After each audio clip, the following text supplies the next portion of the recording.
السلام علیکم، تاک نیوز میں خوش آمدید۔ پیٹرول اور ڈیزل کی قیمتوں میں مسلسل تیسری مرتبہ نمایاں کمی کا امکان۔ عالمی مارکیٹ میں پیٹرول اور ڈیزل کی قیمتیں گزشتہ 15 روز کے دوران $2 سے $2.30 فی بیرل تک گر چکی ہیں۔ اسلام آباد ملک میں پیٹرولیم مصنوعات کی قیمتوں میں کمی کا امکان ظاہر کر دیا۔ میڈیا رپورٹس کے مطابق عالمی مارکیٹ میں پیٹرول کی اوسط قیمت $82.55 فی بیرل سے کم ہو کر $80.4 فی بیرل پر آ چکی ہے، جس کے باعث مقامی مارکیٹ میں بھی تیل کی قیمت میں نمایاں کمی ہو سکتی ہے۔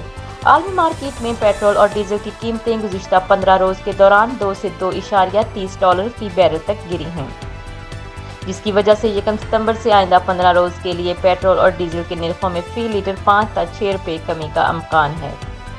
بتایا گیا ہے کہ پاکستان میں اس وقت ایکس ڈپو پیٹرول کی قیمت فی لیٹر $260.96 اور ڈیزل کی قیمت $266.07 فی لیٹر ہے۔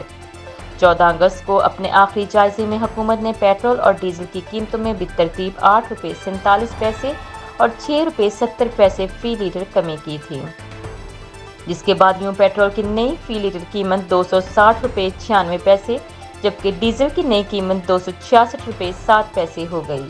قیمتوں میں کمی عالمی سطح پر خام تیل سستا ہونے سے ممکن ہوئی۔ اس سے پہلے 31 جولائی کو بھی حکومت نے پیٹرولیم مصنوعات کی قیمتوں میں کمی کا اعلان کیا تھا۔ پیٹرول کی قیمت میں $6.17 فی لیٹر جبکہ ڈیزل کی قیمت میں $10.86 کی کمی کی گئی تھی۔ اس کے علاوہ مٹی کے تیل اور لائٹ سپیڈ ڈیزل کی قیمتوں میں بھی کمی کی گئی تھی۔ مٹی کا تیل $6.32 کی کمی کے ساتھ $177.39 جبکہ لائٹ سپیڈ ڈیزل $5.72 کمی کے ساتھ $160.53 فی لیٹر ہو گیا تھا۔ وزیر اعظم کی منظوری کے بعد وزارت خزانہ نے پیٹرولیم مصنوعات کی قیمتوں میں کمی کا باضابطہ نوٹیفکیشن جاری کیا تھا۔ مزید خبروں اور اپڈیٹس کے لیے سبسکرائب کریں ہمارا چینل اور دیکھتے رہیے تاک نیوز۔